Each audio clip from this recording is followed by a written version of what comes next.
Hello, Susie. Thank you so much for coming on. Oh my gosh, thank you so much for having me. I'm already totally in love. I love the name of your podcast.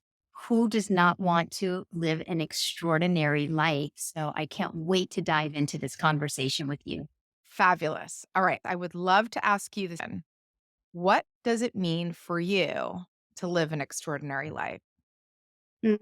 I love that question. Well, I think of the word extraordinary and I think of that word extraordinary. So for me, my jam is putting the extra in the ordinary. I think I lived so much of my life thinking that an extraordinary life was all the things that I was building towards, right? I was a pianist and very competitive and have a couple of masters and went to conservatories and living this life and then marriage and kids and thinking that the extraordinary had to do with the external. I'm a mom. My husband and I have been together well over 20 years. I do work that I love. And so for me in this world that's so externally driven, that's so busily driven, that's so achievement oriented, and we get all our accolades from what we do and what zip code we live in and how much is in our bank account and all of those things, what college our kids go to, what school our kids go to. What I have really learned about an extraordinary life is that the extraordinary is right under my nose. It's dinner with my husband and my son where we're playing games. After last night, we were playing a game after dinner and just laughing at the top of our lungs and music blasting and both of them singing. And for me, it's finding the extra in the ordinary. Let's put it that way. It's finding the extra in the ordinary. I love that. All right. For those who don't know Susie, first of all, you need to go and learn more about her, but she is a spiritual therapist. So, Susie, help us understand, what does it mean to be a spiritual therapist and how might that differ from what we typically associate a therapist with doing? Great question. So, one of my passions and big loves are hearing the two words spiritual psychology together, right? I love that term, spiritual psychology. And so, what I have done is I marry the best of healing modalities that are out there that are traditional, that what you think of when you think of coaching and therapy and EMDR or tapping or the different modalities that we've heard about. And I marry them with the best of spiritual teachings because in traditional therapy, most traditional therapy leaves out the entire dimension of us that we are spiritual beings, that we are soul beings. And so we go to a traditional therapeutic model and we try to analyze and understand what's going on as path and an avenue to heal. And that's very good and that's wonderful. When we leave out this entire dimension that you were born as a spiritual being. You have to only look at a newborn or a child that's less than 1 or 2 years old, and you're just so fascinated with the light. They barely even are comfortable in their own body. It's just so clear when you look at a newborn or when you look at someone who's passing on to the next dimension. We're not even going to bring our bodies with us. So there's some part of us that is temporary while we're here. And there's some part of us that's eternal that's going to go on when we leave all the material behind. And that part fascinates me of how we as spiritual beings are living this human world and how there's a phrase, we are spiritual beings having a human experience.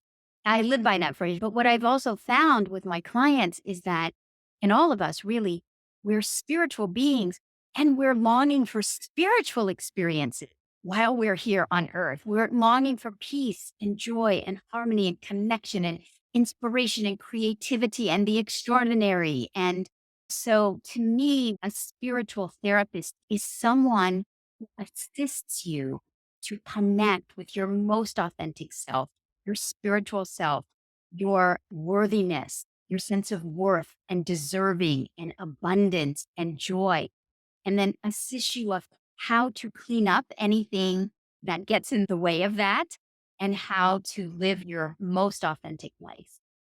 That's fantastic. That to me is so essential in order to live a really good life, to live your best life, the sense of authenticity that comes from really connecting your spiritual being with the rest of you.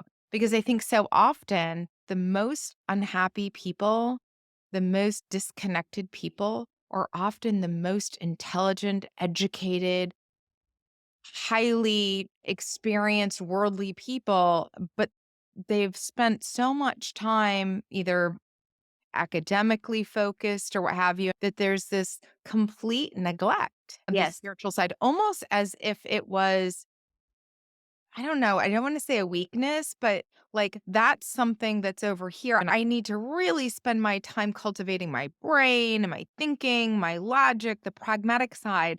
And it yes, really goes undernourished. yes, 100%. Because think of us in mainstream culture. Culture indoctrinates us to look for our value in the external. So Mm. think of a newborn. When you look at someone's newborn, there's a feeling of love that comes over us and a feeling of connection and a feeling of familiarity. And it's a child lying there naked, doing nothing. So we are so clear that our worthiness, that child's worthiness is intrinsic.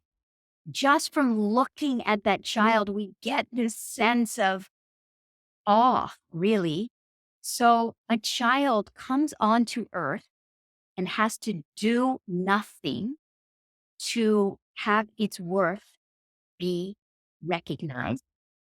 And yet, it isn't very long until external culture begins to teach both that child and the parents and or the rest of culture that our worth is not that intrinsic thing, but our worth is the external. What grades we get, what schools we go to, what our behavior is like, what reading level we read in when we're 7, how we're prepping for middle school and high school to get us into the right college. It's so externally focused because it wants to breed us to be consumers. It's an indoctrination. And so, as you're saying, we've actually been fed the wrong Kool-Aid to recognize that we actually had it all along. It's like Dorothy and the Wizard of Oz. We had it all along. And we've been the one that have been trained away from it. So that's why I love what I do, because I get to work with people. Another way to say this is to come home to yourself, to come home to your soul. And I think you're right. It is seen as almost a weakness. Certainly, boys are trained, don't be sensitive. Even as women, we've been so indoctrinated to think that it's not enough just to be a mother, just to be a nurturer, just to be a nourisher. We have to, like you were saying and alluding to in your own path, we have to be overachievers. We have to be all things. We have to be all the things to all the people all the time. That isn't where our work is now. Going back to this, going home to yourself. When you show up that way and people kind of think something's different about you, I want to be around you more. There's something warm and inviting about you. And I find this fascinating because the only thing I will tell you that I've done different is walk into my authenticity, get rid of some of the layers. I actually don't do anything more, but there is this sense of just having more appeal. And I think it's the light. We talk about the importance of the light. Like we're fascinated with lights during the holidays. We love candles. We also talk about the light in others.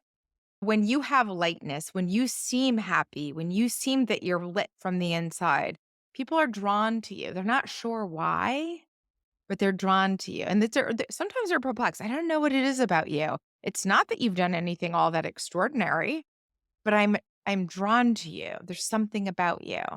And I Yes. think it's that. It's that they recognize your soul being open and visible for Yes. Yes. And I don't know about you, but I'm also in the overachiever lane, or at least have been. So I identify, I've always been a sensitive being. I've always been very connected to what I would call either you could call it your heart, your soul, your spirit, whatever you want to language it, that, light that you're talking about, really. And I know that when I used to get it reflected back to me, wow, there's just something about you. I just like being in your presence. And I would get it reflected back to me, and I would actually negate it inside of myself because I also was on an achiever path. And so I learned to undervalue what it is. And so I would almost toss it away. I remember being in a relationship with an extraordinary man, and he's a venture capitalist. And so he was in the sort of the world where you don't really show up leading with your woo woo soul and self. But he was so attracted to this in me. And I remember during that time in my life, I hadn't valued it in myself yet.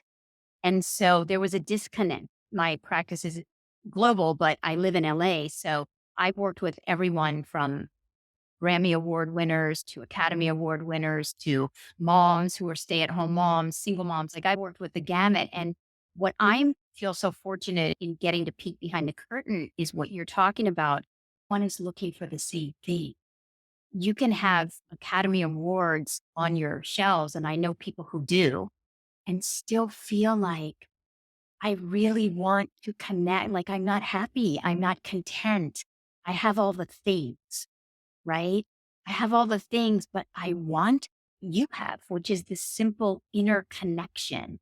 And I believe that we are living in a time in history right now where corporate America, entertainment, people in the entertainment industry, educational institutions, all of these institutions are really hungry for what would have been called woo woo a few years ago. You call it whatever you want. What I know is that people are hungry for it, and it's kind of delicious. It really is, and it's interesting because there is something really magical about stepping into the wisdom of your age and being yourself. And I find it a huge blessing. A lot of people, usually around midlife, start to realize that those things that we have institutionally learned to negate or withhold from ourselves is actually exactly what we need. It's such a simple formula. And it Yes, is about going inside, not about the external drive. And it's not to say we don't have goals or that we don't want to achieve things. It's just the way we go about it is very different. very different because we're not wanting to achieve something to get a sense of something. It's time for us to step into who we already are, which is worthy of a badass self and like shiny and sparkly and abundant and all the things, and then give that, bring that to the world. So it's a completely different paradigm. I'm not doing all the things to get something. I'm doing all the things to give something. And what made me so excited to be on your podcast, and one of the things that I love that you're about, and especially when you talk about stepping into our age, and I call it stepping into my spiritual authority, right? In our spiritual authority, in our inner empowerment, and begin to be a voice on this planet that says, wow, you can live this extraordinary life. It is right in front of you, in whatever room you're in, and whatever home you're in, and whatever building you're in, wherever you find yourself, because the secret sauce, it really is. It sounds so cliche, but it is within us. And so if we can be those spokespeople for, yeah, I'm not going to be quiet anymore. I've lived enough life to know that we have something to share. And when you were speaking earlier about it's very attractive, when I, as a woman, meet you and see that you are willing to shine and you're willing to take up your space and you're willing to speak about this and bring it wherever you go, I want to be a part of that. I want us to be joining together collectively to be this voice for maybe there's a mom out there listening right now. Maybe there's another woman out there listening right now. And she really resonates because when you hear the truth, it's very attractive and you resonate with it, Absolutely. right? And then it's like, let's give our sisters this permission, this invitation. Yeah, let's join together. Let's not hold back any longer. So beautifully said. And we really need to extend this to the men in our lives. At this point of my life, I only want to be with people that are at that level. And if I can't, I want to be the one that helps to bring the vibration of the room in and give them permission to step into the authenticity. People want to connect, they want to tell you their story when they see that in you, put at ease. And I often think they don't yet realize why, but it's because we're all these spiritual beings that have one we're all connected. It really you think we're not connected, but we are. And the more walls that we keep up, really the more difficult life is and the more lonely life is. Each one of us does want at our core the same thing, which is to be seen, which is to be heard, which is to be valued, which is to be connected, all the things you're speaking of. And so when you meet someone that you feel they are comfortable in their own skin, they are comfortable, they feel comfortable being authentic, they shed their layers, it's attractive. And so when we are our authentic selves, we realize that everyone wants the same thing. So when you are the person who can go into a meeting and create a space where someone else's ideas can be heard, someone else's ideas can be seen and valued, even if they are the chosen one, you know that it gives the individual a feeling of dignity and humanity. There's a humanity in our connections. And so, of course, these individuals, they really are the most valuable in a way. So, corporate, I think, used to be, maybe to a degree still is, the bottom line is money. But I think that's really shifting right now because when we recognize that it is the individuals who are the gold, when you are sitting there and you can allow someone else to shine, then we don't have to choose an either or. Your bottom line is going to be exponentially expanded. I sit on the board of trustees of a rather large global spiritual organization. And I know that the more that we invest in individuals and in connection and seeing each other and having our staff feel seen and valued, the money is going to take care of itself. We're Absolutely. thriving financially, but our eye isn't necessarily only on the finance, right? And so, lastly, I'll just say I love everything that you're saying. And I think that there's that debate, can you have it all? Can you not have it all? But when we begin to recognize that our outer life is a direct reflection of our inner life, we can relax because the external will take care of itself. The bottom line will take care of itself. The harmony in your family will take care of itself. Not to say that it's not a practice. It will, the outer will take care of itself when we really focus on these qualities that you're speaking about within us. Absolutely. Okay, so I'm going to go out on a limb and say there may be some people listening that are feeling that maybe, okay, this sound makes sense, but how do I get there? I still feel like I'm disconnected, or I feel that I think we all have described it at some point or another. I know people describe it in different ways, but it all is this vacuousness, this hole. And it's always when we say it, we put our hands right on our chest where we think our soul is, this sense of this hole in my being. I don't feel fulfilled. I feel off center. I don't feel authentic. How do we help people understand it's not that hard, that the inner journey is probably the easiest, and yet the heart, it takes the longest to get there often, but the easiest thing to do? What are some practical steps that you could recommend to those that are listening that are feeling this disconnection or hole? Where do they start? It's a great question. And I just really want to extend my own heart, and I know you are as well, to anyone who is listening, who is feeling like I'm struggling with that. I want it. And either I've been on the path trying to no avail, or I'm afraid that I'll never get there, or I'm inundated in the external, wherever you are, if there is anyone out there and you're struggling, first of all, our hearts, we're joining together. I think that's part of it is finding that one first person. And so now you have two people. You have Michelle and Susie. You have two people right now. So you're already outnumbered. You already have two people going, okay, this is possible. It's not as challenging as maybe you think it will be. So, first and foremost, I always say, put your hand on your heart.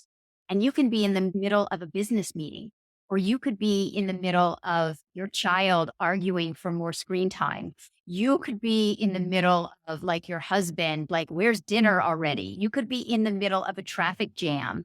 You could be in the middle of whatever is going on in your life. Your mother in law is driving you crazy. Like, whatever is happening in your life, you can do this right now.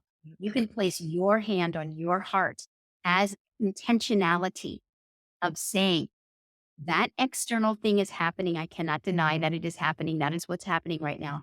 The most important thing that I can do, the most important thing I can do is connect my highest self, my heart, place inside of me that is my wisdom, my guidance.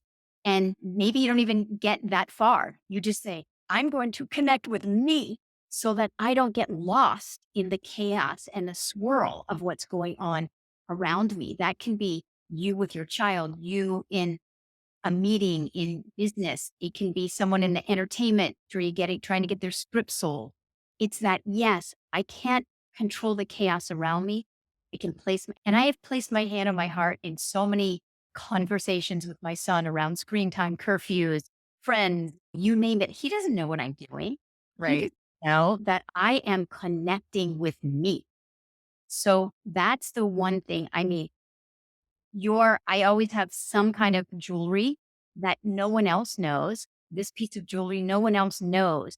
I have this piece of jewelry. It's a bracelet and it's kind of a link Oh, bracelet. beautiful.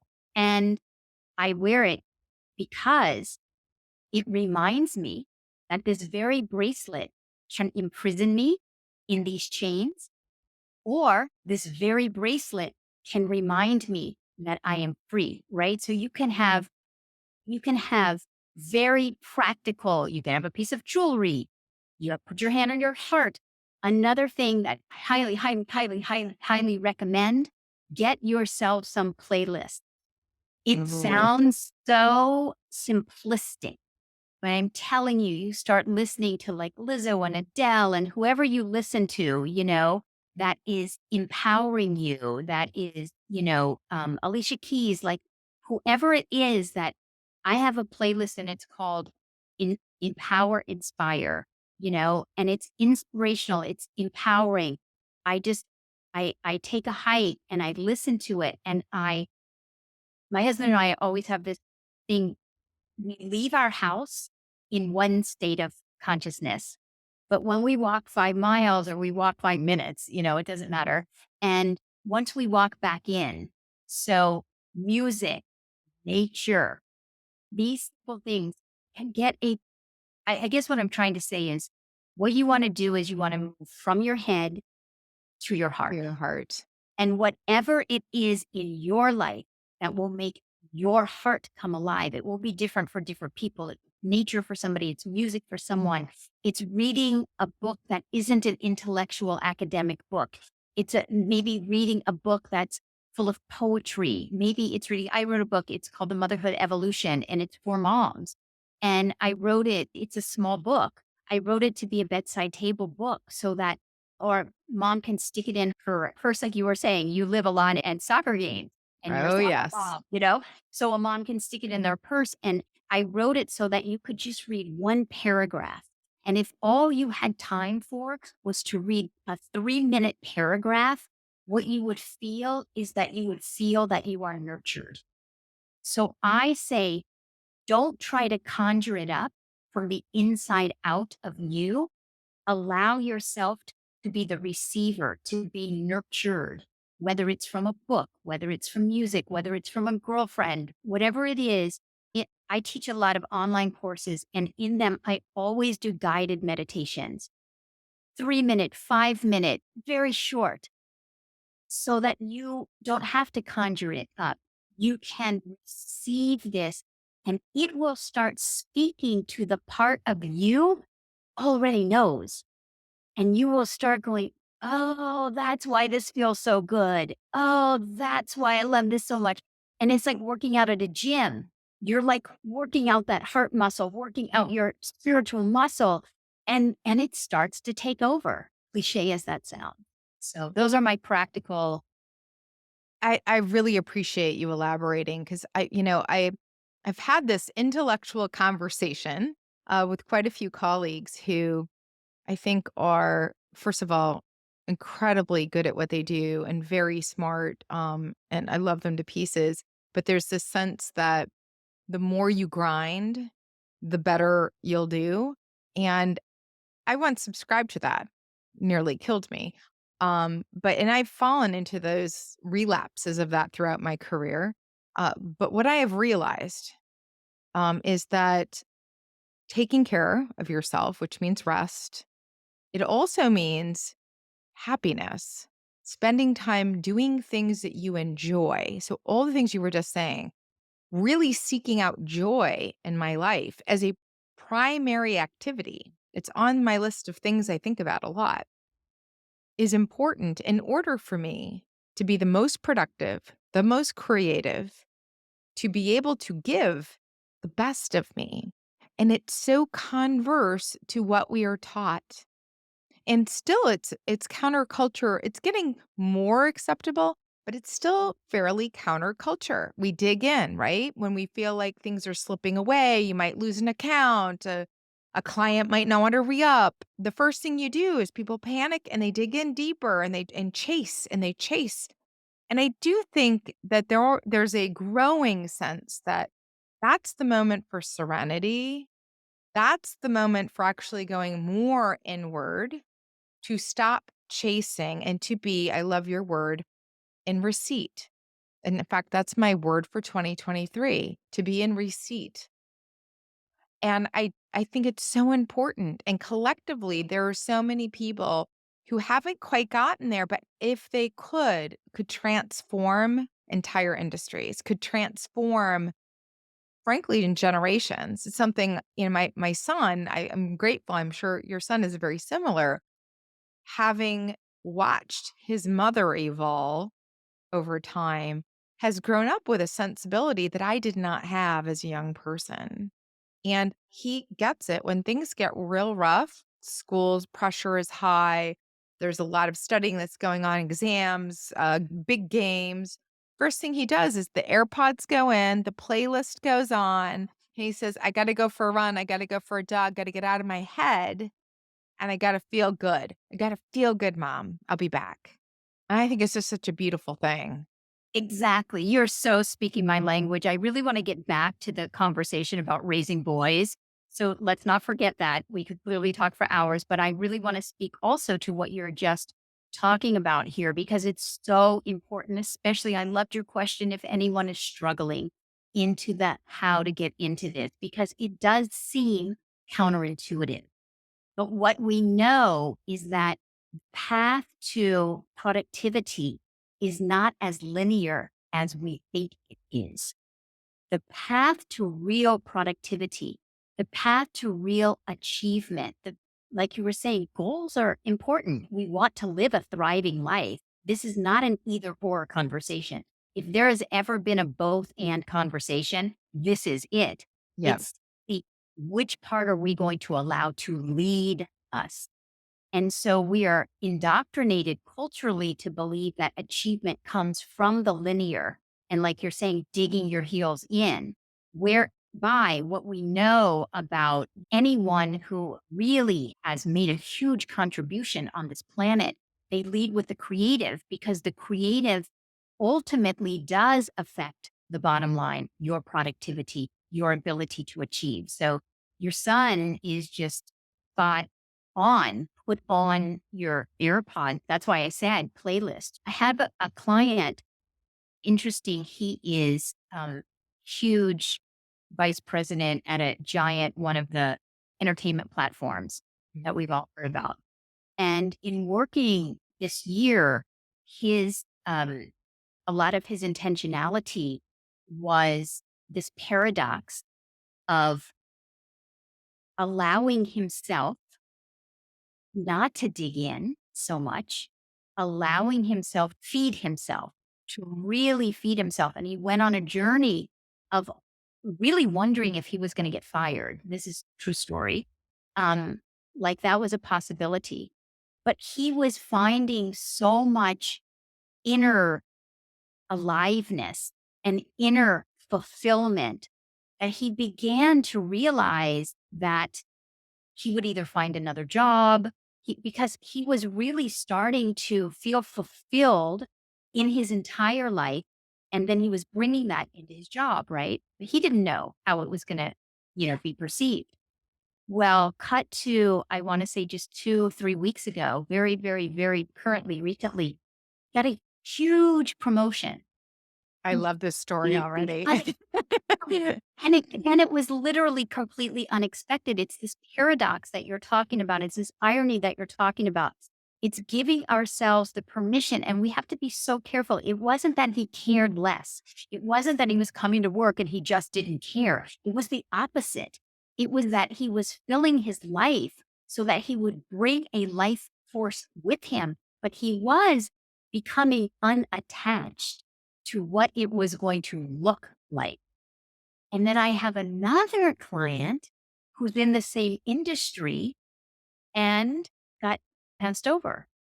And the way that they were being was just different. And so I want to really circle back to your son. I really want to highlight him because I think our kids know I need to feel good and I need to bring my good feelings into what I'm doing. And I want to highlight what you said.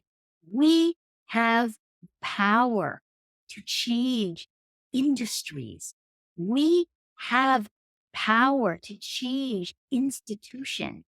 That's why I love what you're doing. I love this podcast. I love us collectively joining together and recognizing we actually really do have the power. And it might be just in your meeting, in your office, you might decide, I'm going to be the light in my meeting, in my office. I'm going to fulfill myself in my life, and I'm going to bring that with me. You might be the one to change, and then it might spiral out from you. It's definitely this sense, and I'm sure you feel this, that once you get to this place where you are at peace, you have shed these layers, you recognize that, like you said, it's not an either or an or. It's I want to thrive. I want to do great things. I want to have an impact. And I say that, and it's a very important word for me now than it's ever been, because before I probably would have said, I want to achieve results. Now I want to have an impact. And I really emphasize that because for me, I feel like my cup runneth over.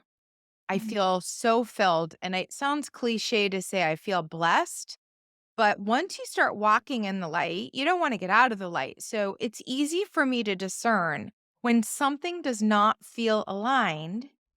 I have to have a boundary. I have to say no. And that was a difficult thing to learn because I have never been one who ever said no. And now I'm getting much more attuned to the fact that I must say no to some things in order to be great and to be able to show up in my most fullest self to other things that are aligned with who I am. And I have to trust that the things I say no to, I'm detached from that outcome, but the things that I say no to are not going to be the tidal wave that nextly knocks me off my block. It might be, but I have come to be a lot like your client that you mentioned, the sense of I know what's true for me. I'm aligned to that. And the outcome of walking in that space, I'm detached from it. I'll be okay with whatever happens. I might be sad if something goes away or mourn an absence of something, but I understand that I'm on a path, I'm on a journey, and it is not a stationary place. I am not at a destination. I am traveling through this time that we're in. And it's really, for me, brought me fully home, right? Having not been this way for so many decades, quite frankly, now I want others to experience it to the extent that someone's willing to ask me, "What are you doing? What are you doing differently? You're shining, you're beaming." Whatever it is they see, you feel it, you seem at peace. Like I sit next to you, we're in a stressful meeting, but you just radiate peace. And it's not because I don't care, or it's not that I care less, I care more. In fact, I recognize that I must bring peace to this tense situation in order for us to have an outcome that's actually going to be aligned with what I'm bringing to the table. Yeah. So I'll just put that out there because I think once you're here in this space, you just want to make sure that others are aware that it's available to them. They might Yeah. choose not to be there, but you want to be accessible. Yeah. And I love the word you're using, impact. I think that as women, we have not been indoctrinated to recognize that we have the power to have such impact. I think that's a wonderful word. And as I said, I work a lot with mothers, and mothers have not been raised to recognize that we have the greatest impact on our children. A mother, bar none, has the greatest impact on her children. And a mother who stands in that and recognizes, I have the greatest impact on my child. Therefore, I have the greatest impact on the next 7 generations on our planet. Absolutely. Absolutely. Okay. A couple of more questions for you. What is your word for 2023? I'm very curious. I shared with you, I thought a lot about this one because this past year it was vibrancy. I could feel it. It was palpable for me, and I really stepped into that. But going into 2023, the word is receipt because I do think I'm good at giving. I'm not always good at receiving. I think that's a typical woman thing and a very typical mom thing. But I'm going to allow things to come into my life. A lot less chasing and a lot more allowing. How about you, Susie? Okay, I can't even believe the synchronicity because earlier when you said that word, I didn't want to interrupt you. And so I can't even believe you're asking me this. My word, I have two of them for 2023, radical receptivity I l- and confidence. And I so agree with you. I couldn't even believe you had said that before, the synchronicity between us, because I believe most women mothers, like, we're so good at giving. And so it is our time to allow, to let, to be, to receive. So I have share that with you. Receptivity, receptivity, receptivity. And let's challenge anyone listening. Give yourself that permission. What if you allowed your next year? You may have other qualities that are important to you, and allow receptivity to be one of them. I love that. For our listeners, I've shared this before, but thoughts become things and words matter. So choose your words for 2023. It doesn't matter if it's 3 or 4 weeks in, choose your words, think about it, spend time really meditating on it, just allowing it to sink in. And you'll find that your energy shifts around that word. Susie, it's been a absolute pleasure talking with you. I hope that you'll come back. Absolutely. Anytime. I love our synchronicities. Now, Susie, where can people find out more about you? www.suzilula.com. So you just need to know how to spell my name, Suzilula. SuziLula.com. I have tons of resources. If one of you is interested in getting on this path or furthering yourself on this path, that is my passion. We'll include more links and information on Susie in the show notes as well. And I hope that you'll look her up. She's just a wonderful spiritual being, and I have enjoyed speaking with her thoroughly. So we'll look forward to a part two. I'm in. I'm all in. Well, Susie, thank you so much, and we'll talk to you again soon. Thank you for watching this video. If you enjoyed it, please comment, like, and subscribe to this channel to continue to receive content that inspires. Let us know what resonates and what you'd like to hear more about. You are here for a purpose. It's time for you to step into that purpose, become the most authentic version of you, and start living truly living your extraordinary life. It's never too late. And in fact, we're just getting started.